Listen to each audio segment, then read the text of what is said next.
Good morning. My name is Marlene, and I'm going to read you a story. The title of this book is A House for Hermit Crab.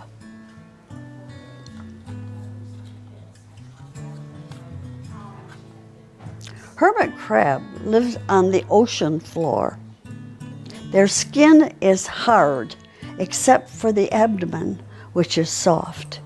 To protect this soft spot, the hermit crab burrows a shell and makes this his house.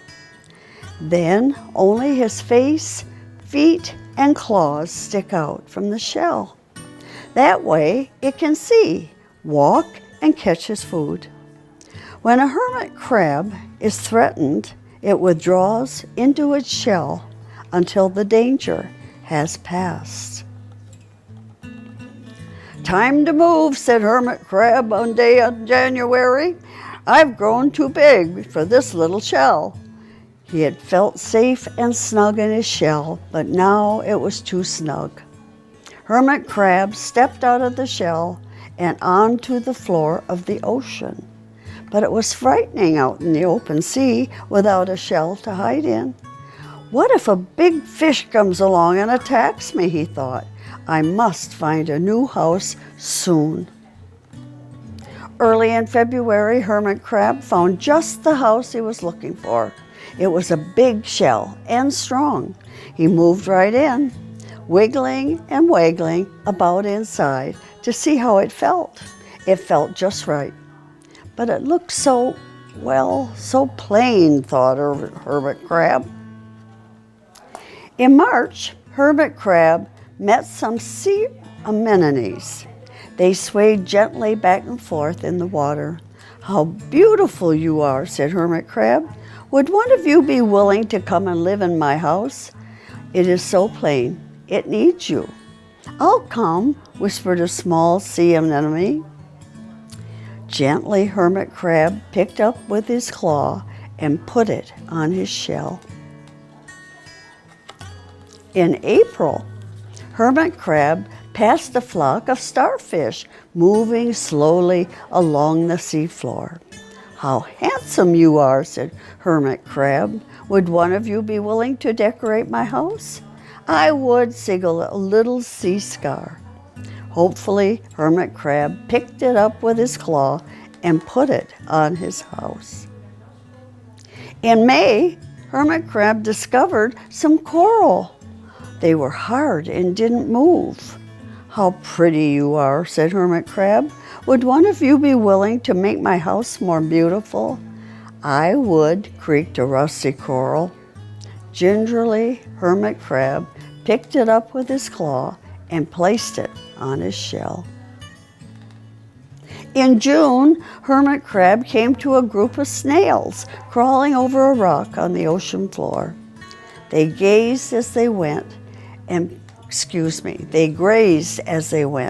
picking up algae and bits of debris, leaving a neat path behind them. "How tidy and hard-working you are," said Hermit Crab. "Would one of you be willing to come and help me clean my house?" I would," offered one of the sea snails. Happily, Hermit Crab picked it up with his claw and placed it on his shell. In July, Hermit Crab came upon several sea urchins. They had sharp, prickly needles. "How fierce you look," said Hermit Crab. "Would one of you be willing to protect my house?" "I would," answered a spiky sea urchin. Gratefully, Hermit Crab picked it up with his claw and placed it near his shell. In August, Hermit Crab and his friends wandered onto a forest of seaweed. "It's so dark here," thought Hermit Crab. "How dim it is," murmured the sea anemone. "How gloomy it is," whispered the starfish. "How murky it is," complained the coral. "I can't see," said the snail. "It's late nighttime," cried the sea urchin. In September, Hermit Crab spotted a school of lanternfish darting through the dark water. How bright you are, said Hermit Crab. Would one of you be willing to light up our house? I would, replied one lanternfish, and it swam near the shell. In October, Hermit Crab approached a pile of smooth pebbles. How sturdy you are, said Hermit Crab. Would you mind if I rearranged you? Not at all, whispered the pebbles. Hermit Crab picked them up one by one with his claw and built a wall around his shell. Now my house is perfect, cheered Hermit Crab.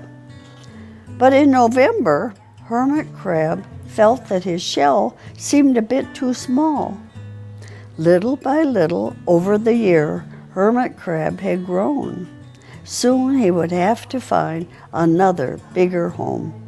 But he had come to love his friends, the sea anemone, the starfish, the coral, the sea urchin, the snail, the lanternfish, and even the smooth pebbles. They've been so good to me, thought Hermit Crab. They are like a family. How can I ever leave them?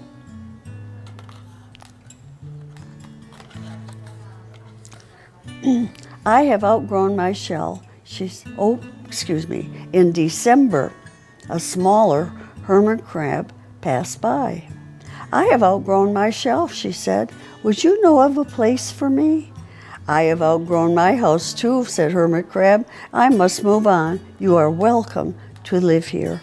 But you must promise to be good to my friends. I promise, said the little crab.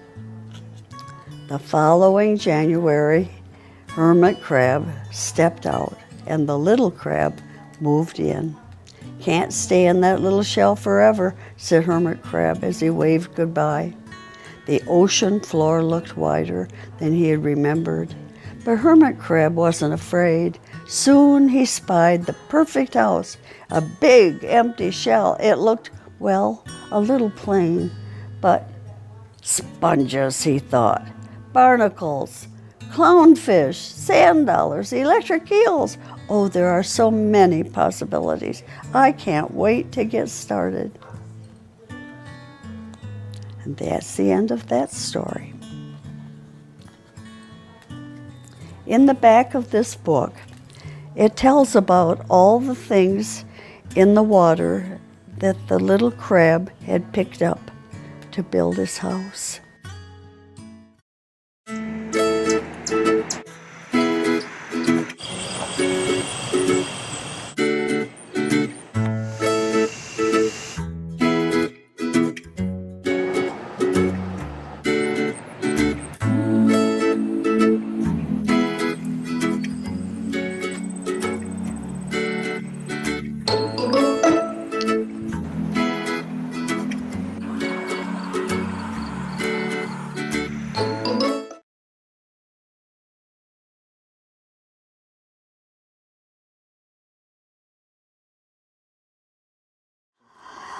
Our next book that we're going to read this morning together is called How Big is a Pig? Some cows are thin, some cows are fat. But how big is a pig? Can you tell me that? Some dogs are quick. Some dogs are quick. Some dogs are slow. But how big is a pig? Do you think you know? Some hens are in, some hens are out. But how big is a pig? What's this all about? Some frogs are jumpy, some frogs are still. But how big is a pig? Tell me, if you will. Some cats are wild, some cats are tame. But how big is a pig? Are they all the same?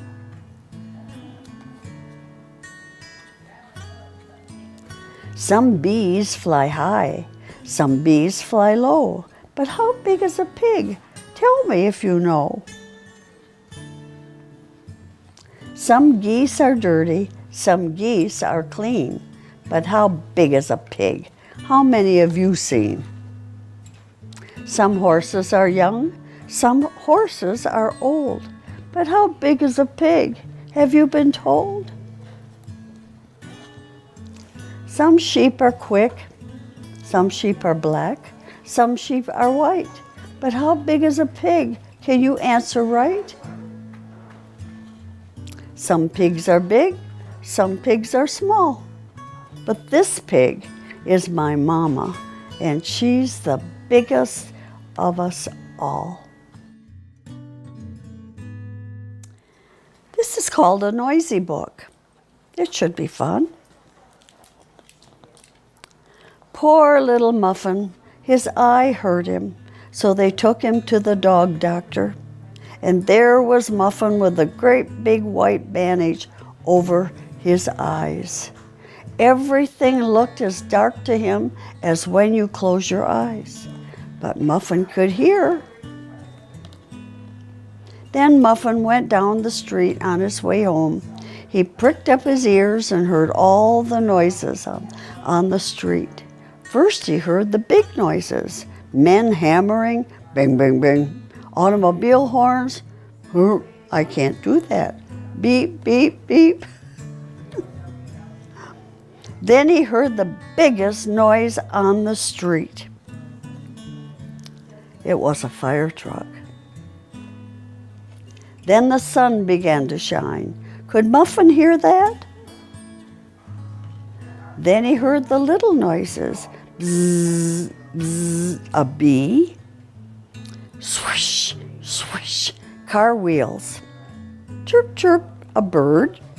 Meow, meow, a pussycat. Patter, patter, patter, patter, people's feet. Flippity flap, flippity flap, flap, an awning in the wind.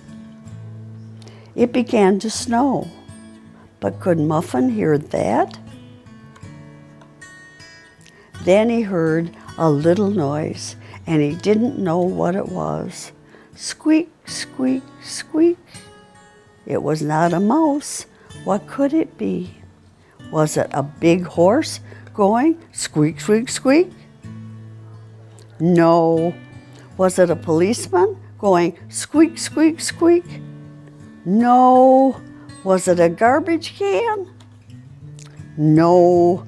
Was it a big, fierce lion? No. Was it an empty house? No. Was it an engine and a coal car? No. Was it a big boat?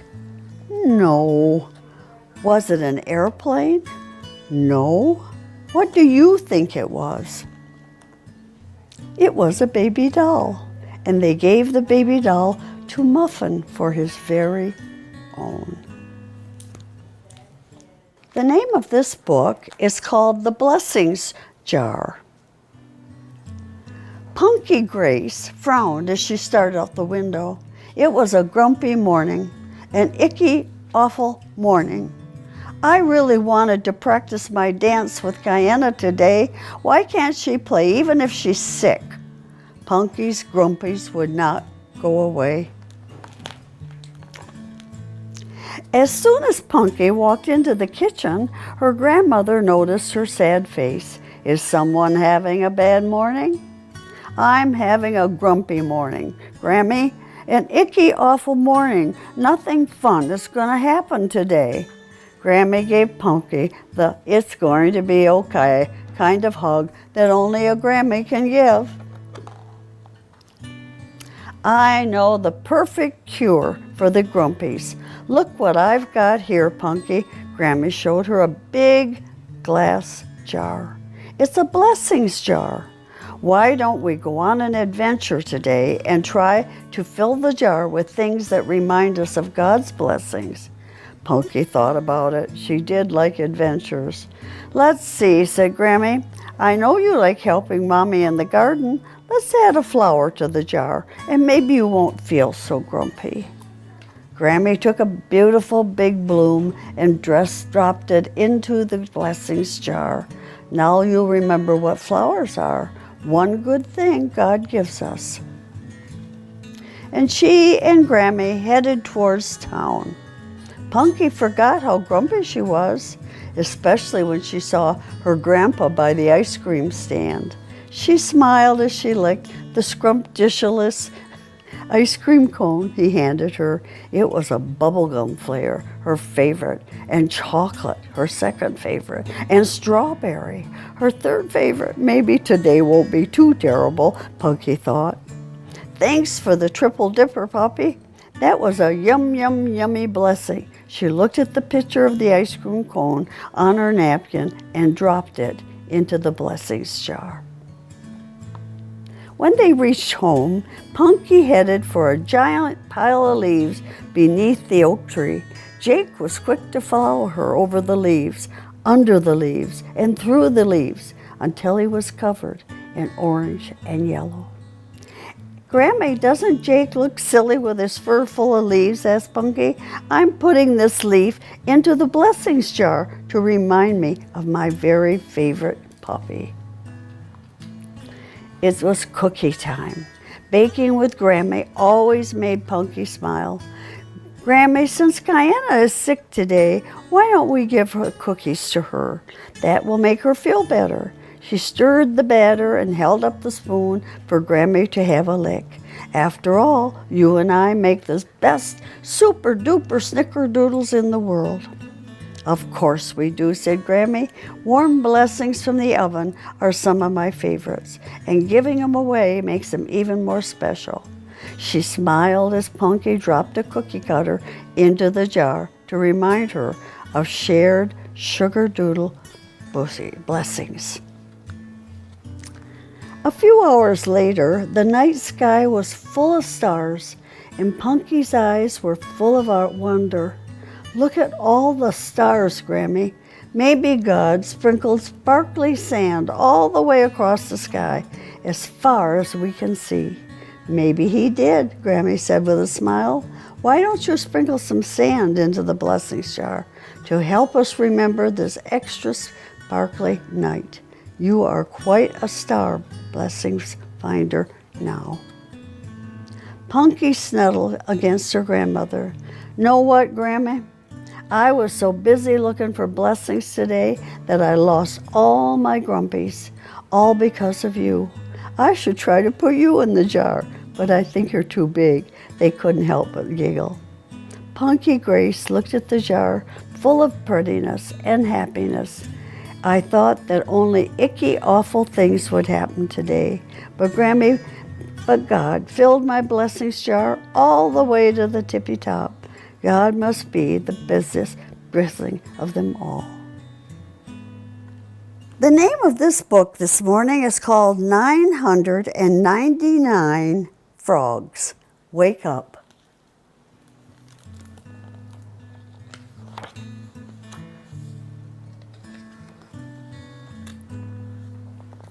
Spring had arrived. Mother Frog was the first to wake up. She called her froglets. It's spring, wake up everyone. One froglet after the other poked its head out of the ground. Pop, pop, pop. There were 999 brothers and sisters. 1, 2, 3, Mother Frog counted. But no matter how many times she counted, she could only find 998 froglets. That's strange, she said, but suddenly the sound of snoring caught her ear.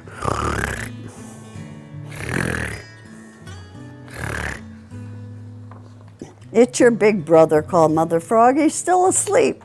What a sleepyhead, said the froglets with a giggle.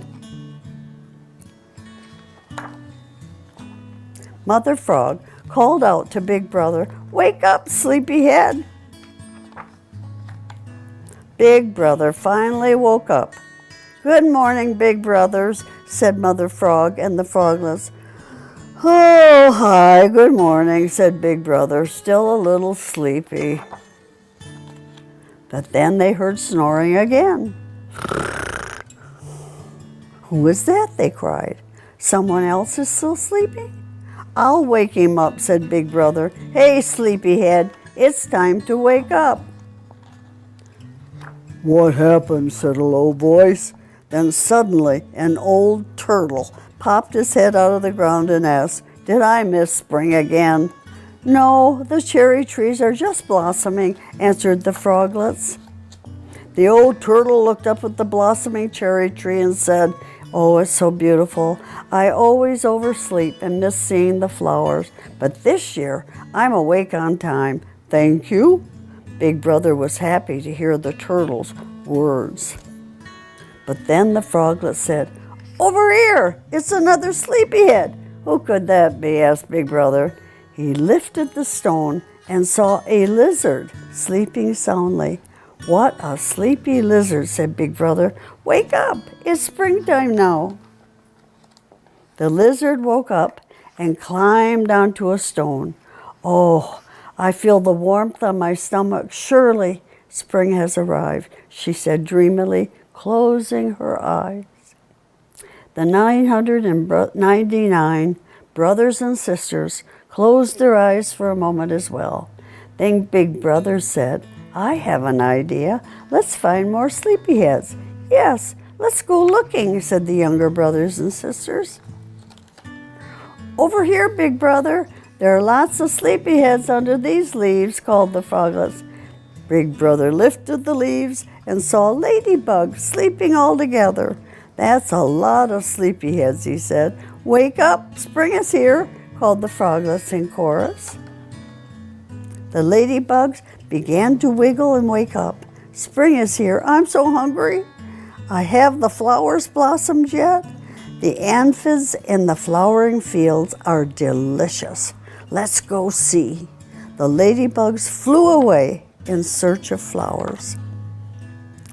The 999 brothers and sisters kept looking, calling, "Sleepyheads, where are you?" Suddenly they heard a loud snoring. "Over here, the sleepyhead must be in this hole," said Big Brother. "Wake up, sleepyhead." But sleepyhead would not wake up. "This is a very tired sleepyhead," said Big Brother. Then he climbed down into the hole and pulled him, saying, "You must wake up now." But the sleepyhead kept sleeping. Big Brother was getting upset. "Let's pull him out of his hole."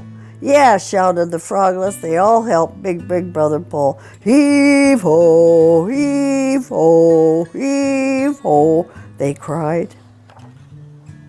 "Pop! It's a big snake," called the 999 brothers and sisters. Mother Frog heard the cry of her froglets. She saw them standing perfectly still in front of the sleepy snake. Big Brother trembled, remembering how a snake had chased him last year. Soon the snake woke up and said, "Is it time for a nice meal?" "Not yet. You can sleep some more. We'll wake you when your breakfast is ready," said Mother Frog, gently, as if she were soothing a baby. But the snake coiled up and went back to sleep. "Psst, let me help you. You woke me up in time for spring. As a thank you, I will take the snake deep into the woods," the old turtle whispered, and walked away carrying the snake on his back, slowly, very slowly. "That was close. What a relief," said the 999 brothers and sisters, jumping for joy again and again. "Okay, everybody, make a line," said Mother Frog. "I want to be sure everyone is safe." Mother Frog began to count her froglets again. 1, 2, 3, 4, 5. Uh-oh, don't move. But no matter how many times she counted, she could only find 998 froglets. Big Brother was missing. Oh, Big Brother was just taking a nap. It was been a very busy morning. The name of this book is called Big Smelly Bear. It's a big book, too. Big Smelly Bear never washed. Big Smelly Bear never brushed. Big Smelly Bear never took a bath. Big Smelly Bear was followed by a big smelly stink no matter where he went. Flies buzzed all around him, but they were the only ones that ever came close. When the animals in the forest got a whiff of Big Smelly Bear, they ran away as quickly as they could. None of this seemed to bother Big Smelly, but sometimes he did think that it would be nice to have a friend. Then one morning, everything changed. Big Smelly Bear woke up with the most terrible itch. He tried to scratch his back with his paw, but he couldn't reach. He tried rolling on the ground in the dirt, but that didn't stop the itching either. Big Smelly Bear was itchier and dustier than ever. He tried scratching his back with a tree branch, but that made the itch even itchier. He tried rubbing his back against the trunk of an old tree, but that didn't help at all. "I would scratch your back for you," said a voice from above, "but you are much too smelly." Big Smelly Bear looked up and saw a big fluffy bear sitting in some branches. Big Fluffy Bear smiled at Big Smelly Bear. "Why don't you take a bath?" asked Big Fluffy Bear. "Then you wouldn't itch or smell." "Because I don't need a bath," replied Big Smelly Bear. "Yes, you do," said Big Fluffy Bear. "No, I don't," said Big Smelly Bear. "Yes, you do," growled Big Fluffy Bear. "No, I do not," growled Big Smelly Bear back. "Yes, you do," cried Big Fluffy Bear. "No, I do not," shouted Big Smelly Bear. "Yes, you do," shouted Big Fluffy Bear, "because you stink." Both big bears sat quietly for a minute. Then Big Smelly Bear sighed a big sigh. "Oh, all right," he said, and he stomped off grumpily down the hill to the pond. When Big Smelly Bear got out of the pond, he shook the water from his big body. Big Fluffy Bear jumped down from the tree and sniffed. "There," she said, "that's much better. Now you smell all clean." And she scratched his back for him. The itch was gone. Big Smelly Bear sighed. "Thank you." Then he gave Big Fluffy Bear's back a little scratch too. "I'm not going to take any more baths," said Big Smelly Bear. Big Fluffy Bear smiled, and the two big bears had a little bear hug. But Smelly Bear liked Big Fluffy Bear very much, and though he said he would never bathe again, sometimes, late at night, he would wander down to the big pond. Can you guess what he was doing?